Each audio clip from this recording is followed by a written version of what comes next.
이낙연 일주일 취임평가, 당 정청 안정적 관계 순항, 선명한 개혁은 난항, 그 정부 입장 등 조율, 2차 재난지원금 선별 지급 교통정리, 극한 대치 의료관 합의 이끌어내 리더십 보여줘, 이렇게 평가했네요. 중도층과 여권 지지학 등 조율 과제, 대화 협치는 안개 속. 제가 제 견해를 좀 말씀드리면, 이낙연 대표가 우리 시민들이 촛불을 들고 나가서 촛불 시민혁명을 성공시켜서 촛불 정부가 들어섰죠. 문재인 대통령은 지금도 촛불 정부라고 대통령도 인정하고 시민들도 다 우리 촛불 시민들도 촛불 정부라고 하죠. 그래가지고 이 국무총리 임명됐어요.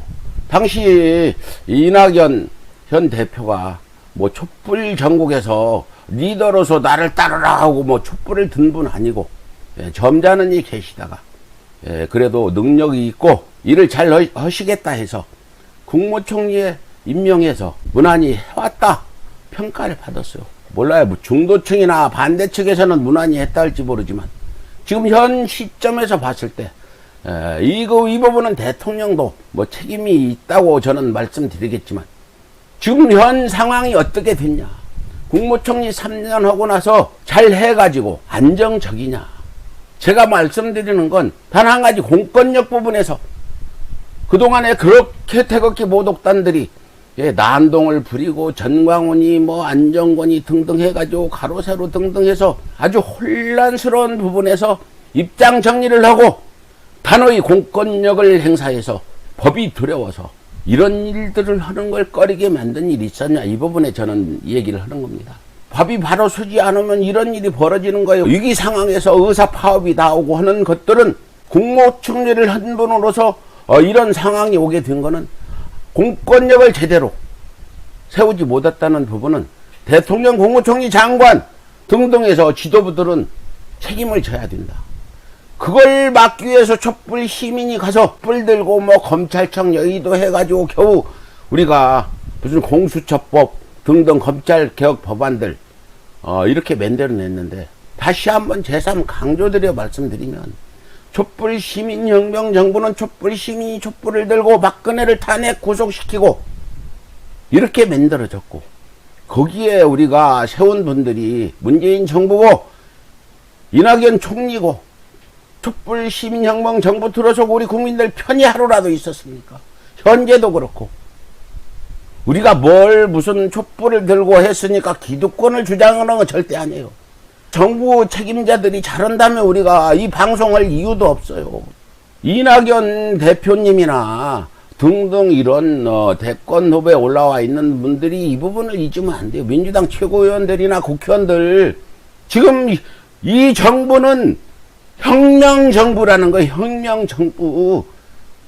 피를 안 흘려서 그렇지, 과거 역사적으로 혁명정부가 들어서면 적폐들을 청산하고 불법을 저지르는 데를 엄히 다스려야 되는데, 지금 전광훈 하나 구속도 못 시키는 이런 상황, 지금 민주당 대표나 지도부들 어떻게 생각하세요? 특히나 국무총리를 하신 이낙연 대표님은 이런 상황 어떻게 생각하시는지 묻고 싶어요. 촛불 시민혁명 정부가 세워져서 3년이 넘어서 4년이 뒤도록 박근혜 추종자들이나 지금 의사협회 젊은 의사들이나 조중동이나 대형 교회들이나 뭘 하려고 하는지 아시잖아요. 목표는 문재인 정부 붕괴에 있고 정권 탈취에 있고 문재인 대통령 감옥 보내는 게 그 사람들의 복수국이라는 걸 아세요. 다시 한번 강조하면, 저 사람들은 아무리 이낙연 대표나 뭐 우리 국무총리나 대통령까지 나서서 협치를 하자 해도 그네들의 목표는 정권 탈취, 정권 붕괴에 있고 문재인 대통령 감옥 보내서 박근혜 원수 갚는데, 그게 소수의 극우들이라 하는 일부만 그러는 게 아니라, 알다시피 조중동을 필두로 재벌들도 많이 그런 생각을 하고 있고, 대학 교수, 과거 국정원 전직 국권 고위 간부들, 경찰들, 전직 경찰들, 장군들, 대한민국에 지금 70여 년간 기득권을 누려왔던 세력들이 전부 그런 생각을 하고 있다. 얼마나 지금이 엄중한 시절인데, 이번에 재난지원금 뭐 선별 지급, 전체 지급이냐 선별 지급이냐인데 이 두 부분도 어려운 사람 많이 주자. 아주 좋아요. 사람들이 그 말 들으면 그래 어려운 사람 많이 주고 돈 있는 사람 뭐 줄 거 있냐. 그런데 선별을 어떻게 할 겁니까? 선별을 하다 보면 이낙연 대표가 직접 선별심사위원장으로 일일이 선별할 수도 없잖아요. 공무원들이 할 건데 공무원들의 사심도 들어갈 수도 있고 비슷한 처지인데 이 사람은 받고 이 사람은 안 받으면 어떻게 될 거냐. 실제 정치적으로는 굉장히 불리한 결정이다. 저는 이렇게 보여요. 이재명 지사나 이낙연 대표의 편가르기 아니라 지금 제 의견을 말씀드리고 있는 겁니다.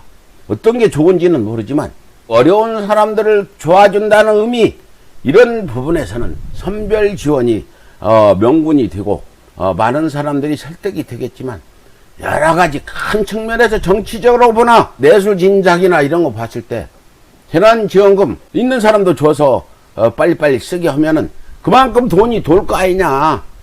그 돈이 돌므로써 어려운 자영업자들이 숨통이 트이는 것도 있다. 대신 또 뭐 선별 지원은 없는 사람들 10만원씩 줄 걸 100만원씩 주면 이익이 되긴 되겠죠.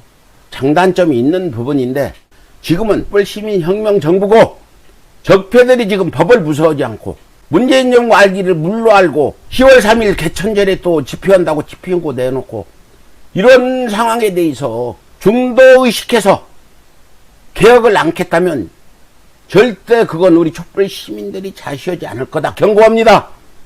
누구한테라도 이낙연 대표나 이재명 지사나 그 외 민주당 지도부나 누구한테나 촛불 시민혁명 정부답게 지금 4개월뿐이 남은 이 시간에 검찰개혁, 공수처 설치, 적폐청산, 일제찬양 금지법 등등 통과를 보던다면 우리 촛불 시민들 여기 시청자분들 자시하지 않을 거다. 박근혜를 우리가 몰아내고 감옥 보내고 잡은 혁명정부인데 혁명정부에 걸맞게 해달라. 이낙연 대표도 과거 총리할 때 혁명정부답게 공권력을 세우고 적폐청산에 앞장서 나섰다고 저는 보진 못했어요.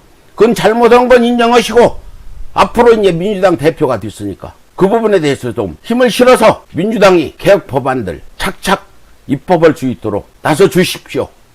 협치하면서 그런 것 못하면 안 됩니다. 협치 좋습니다. 협치할 건 하시고 그러나 특히 어떤 개혁 법안이나 적폐청산 부분에서는 협치 절대 있어서는 안 된다. 개인적으로 말씀드리면서 이런 부분들은 우리 촛불 시민들은 다 저와 비슷한 생각을 가지고 있을 거다. 이낙연 민주당 대표 취임 일주일에 대한 당 안팎의 대체적인 평가다. 순항한다. 순항이라 뭐냐? 원하지 않게 그냥 흘러간다 이거죠. 그래서 이 대표는 취임하자마자 의료계 집단 유진 사태 해결, 코로나19 대응을 위한 2차 긴급 재난지원금 추진 등 긴급 현안을 처리하며 성공적인 대부전을 치렀다. 다만 이 대표의 중도적 성향이 강한 개혁을 원하는 여권 지지층 요구에 부합하지 못하다는 비판이 있다. 여기 계신 분들이 많이 비판하죠. 이 대표는 코로나19 재확산과 의료 파업이 겹친 악재 속에서 당무를 시작했다. 취임 일주일 만에 핵심 현안인 2차 재난지원금 문제를 선별지급적으로 정리했다. 당초 당내에서 이재명 경기지사 등을 중심으로 1차 때와 같은 전국민 지급 요구가 있었지만 이날 고위 당정협의회의에서 피해계층 업종 맞춤형 지원 쪽으로 최종 결론을 내렸다. 이 과정에서 재정 건전성과 정책 파급 효과 등을 감안해 당 안팎과 정부의 입장을 조율하고 합의를 이끌어내는 안정감 있는 리더십이 주목받았다. 안정감은 있다고 지금 그렇게 평가를 했습니다. 공공의료 확충 정책을 놓고 한 달간 극한 대치했던 의료계와의 대화 물꼬를 튼 것도 이 대표 체제가 들어서면이다. 이 대표가 임명한 한정의 정책위원장 그 지도부는 정부 대신 의료가 협상을 주도해 합의를 이끌어냈다. 이 같은 성과는 최장수 국무총리 출신으로 유력 대권주자라는 무게감까지 지닌 이 대표가 당정 청간 균형추 역할을 하여 호흡을 막 붙여줬기 때문이라는 평가가 나온다. 이 대표 실용적 선택이 개혁성을 무디게 했다. 지금 이 부분이 문제입니다. 실용성.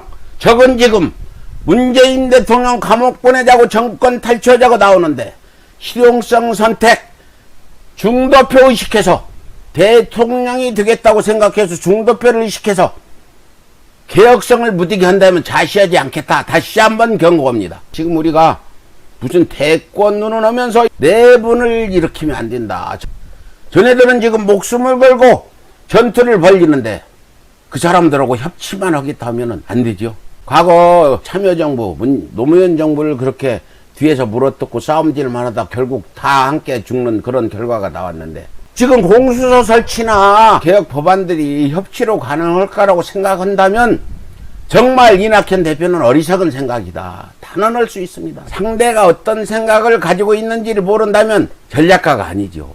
지금 공수처 설치나 이런 것들 오늘 어떻게 발표를 할지 모르지만 지금 문재인 정부는 촛불 시민혁명 정부고 적폐청산, 검찰개혁 등등 토착 외구, 척결 등의 과제를 완성하지 못한다면 성공이 어렵다.